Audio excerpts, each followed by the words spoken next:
اوعى تنام وانت على ذنب بجد. لو خايف على نفسك ما تنامش ابدا وانت عامل الذنب، لان الشيطان حلم عمره ان هو يخليك تنام وانت عامل الذنب. عارف ليه؟ عشان انت لما بتكون نايم فبتكون ميت، روحك بتكون عند ربنا سبحانه وتعالى، فلو قدر الله مت فانت كده مت قبل ما تتوب من الذنب ده، فبالتالي انت كده مت على ذنب. فلما تيجي تبعث يوم القيامه، تيجي يعني يوم القيامه هتبعث على نفس هيئتك وانت كنت بتعمل الذنب، لان من مات على شيء بعث عليه. وهل بذمتك يرضيك تكون انت نايم وعامل حاجه بسببها ربنا سبحانه وتعالى عز وجل زعلان منك بسببها، وبدل ما تنام وانت على ذنب، لا اقول لك الحاجه الصغيره لو انت عملتها هتنام وربنا سبحانه وتعالى يكون راضي عنك، ويكون كمان غفر لك ذنبك ده وغفر لك كل ذنوبك. هقول لك ايه الحاجه دي؟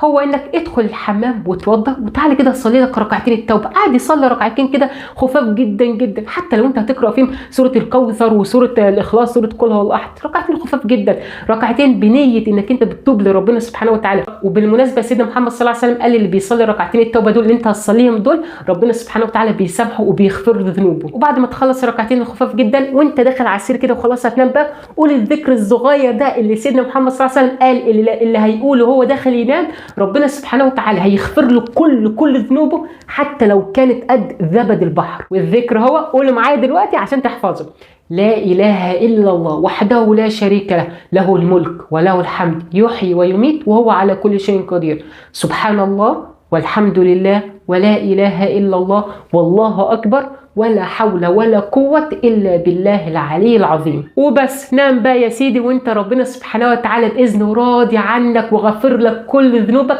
بدل ما انت كنت هتنام على ذنب ولا قدر الله ممكن تموت وانت ميت على ذنب. ما تنساش تعمل سيف للفيديو ده علشان انت هتحتاجه، واوعى تنسى ان الدال على الخير طبعا كفاعله، فخليك سبب ان حد تاني يشوف الفيديو ده. وطبعا زي ما انت عارف انا عمورة اللايف كوتش بتاعك.